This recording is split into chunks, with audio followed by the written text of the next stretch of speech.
Wow, it's time for another show full of tips and ideas from the sales growth leadership expert, Dean Akers. Known for his experience in hyper-growing companies and creating cultures for high-performance teams, here's Dean. Well, welcome to your Sales and Leadership Ninja Show. I'm your head ninja, Dean Akers, and each week I bring you one of my rants to stimulate your thinking in either the realm of sales and or leadership. For the last number of weeks, we've been spending more time in the sales side. And of course, now that's really important in business. You can't obviously do anything without a sale. But this week, I wanted to share a little bit on leadership. And it was prompted, and well, today's show is leadership. Ask the right questions, then shut up and listen. Yep, that's right. Leadership's all about asking the right questions, then shutting up and listening. A lot of folks think that leadership is about telling people what to do, orchestrating everything else. But what you'll find in an organization is that you have a lot of people that have been around a long time and know a lot of stuff. And if you'll ask the right questions and shut up and listen, you'll get the benefit of all their wisdom, their knowledge, and their experiences. So I had an opportunity to have a visit and lunch with my oldest son this week, and what a treat that was. He's always been an inspiration to me in so many ways and has always created thoughts that stimulated me in my journey. I know that some of you out there with kids know that as your kids ask questions, a lot of times it gives you a chance to pause and think about the answer. And most of those kids' questions are pretty enlightening. So think about that from a leadership standpoint. So he has the distinction of having been involved or is involved in opening theme parks all across the globe. He's actually opened 3 and is in the process of opening his 4th major theme park across the globe. And, he's definitely following his passion. As a young man, he played Roller Coaster Tycoon, and he played it all the time. He loved games and just always was into the whole theme park. Went to work for the Busch Gardens Group, I think when he was 15. Worked for Universal while he was in college, got his degree, and I call it theme parks. So he's always gotten it. And he worked with his mom and myself when we co-chaired our first church carnival, and totally redefined that experience and over doubled the revenue. So he gets it. So when this weekend while we were visiting, we were kind of laughing at all the things that he's seen, and he's seen some crazy stuff. When he went to Singapore to open up Universal in Singapore, I remember I was over there visiting with him, and he goes, Dean, nobody asked this question about exiting a ride in an emergency. And when he showed me the exit, it went to a truck well, so everybody would fall in the truck well as they were trying to exit. Now, of course, they fixed it and stuff like that, but it still went back to begging the question of really, did people ask questions and really vet what they're doing? And so many times I see that. At the carnival, one of the questions we asked was the carnival had been going on for years and years and years. And Doug was interested, we all were interested in kind of redefining on what this carnival experience could be. And by the way, the carnival is one of the largest fundraisers for the parent teachers organization. So we decided as leaders to ask the questions. Now, people had always told people how to run the carnival. We came in and said, well, wait a minute, we're going to take a time out. We want to ask the questions. And so as we asked the questions, one of the big questions we asked was of the kids, what they enjoyed the most and what they wanted to do. And obviously, and I say obviously, when we asked the question, shut up and listen, all the kids really enjoyed the rides. The big deal was the light, the music, and all the stuff and the fun of doing the carnival rides. Then when we talked to the parents just wanted their kids to be happy and have a good time with their kids. And what was interesting was when we asked everybody what the biggest pain was, they all kind of said messing with tickets. So what you would do is you go buy a whole string of tickets, and it was like 5 tickets to ride this ride, 4 tickets to ride this ride, all this stuff, taking tickets, had a ticket booth. It was just a giant pain.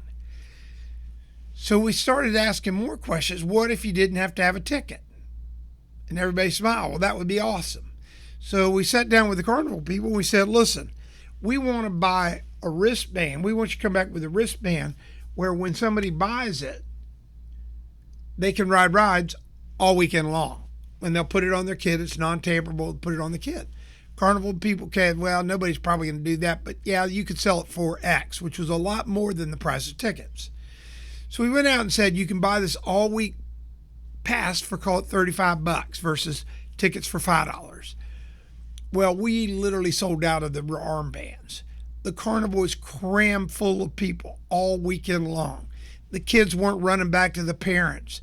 The parents were enjoying themselves sitting around. We had a beer garden, so they were drinking. Next thing you know, we're making money on our food because the people were staying there.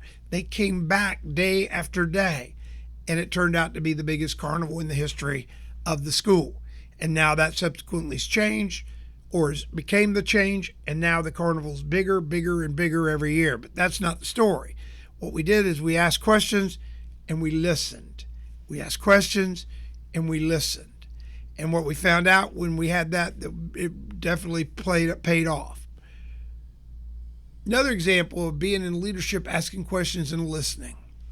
So I would do a once a month gig with my teams, and it takes trust if you're in leadership to get here.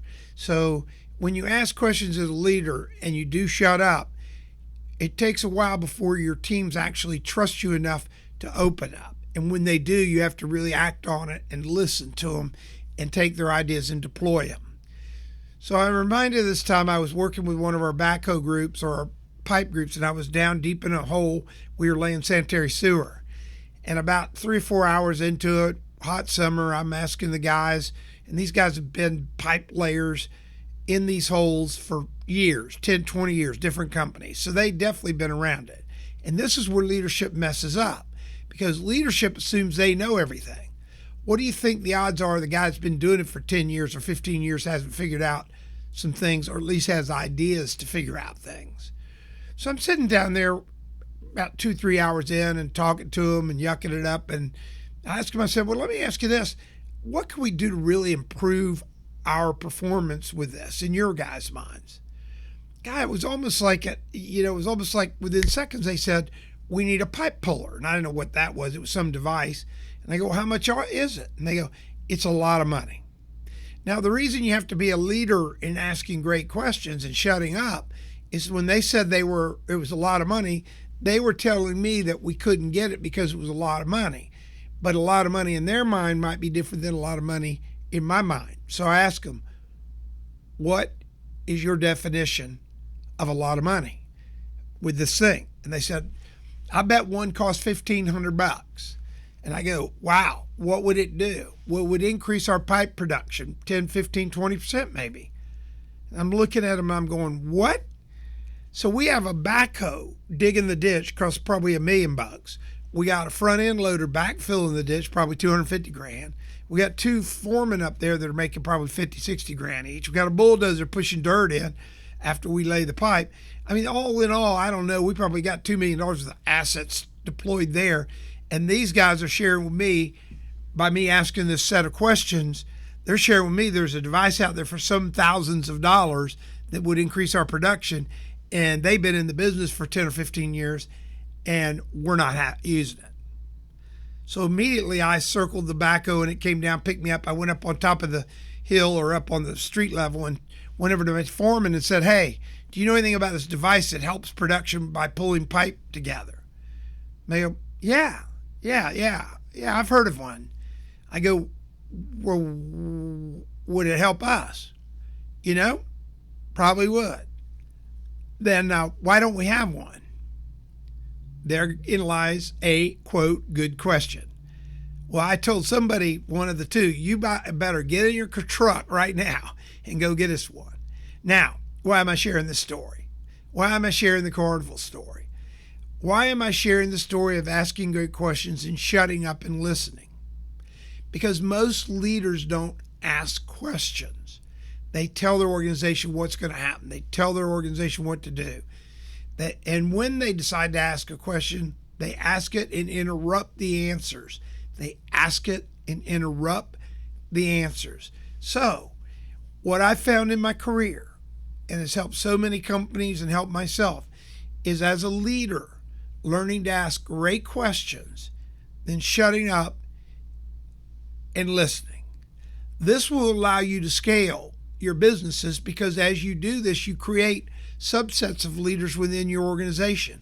And as you teach them the same techniques of asking the open-ended questions and learning to listen and grow their teams, that's how you scale organizations to become national, international organizations, to have great deal of profitability, great deal of valuation, by learning to ask the right question, shut up, and listen.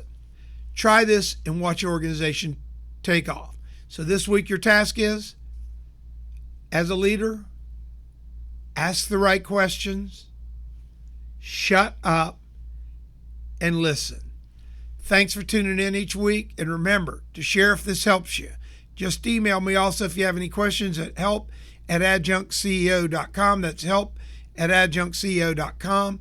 And again, I want you to ask open-ended questions, then shut up and listen. Have a great week. See you next week. We hope you enjoyed this week's show. Subscribe today to our podcast and send questions or thoughts to help@deanakers.com. Also, visit us at www.deanakers.com to listen to prior shows and view helpful videos. Also, great tips to download. Thanks again. See you next week.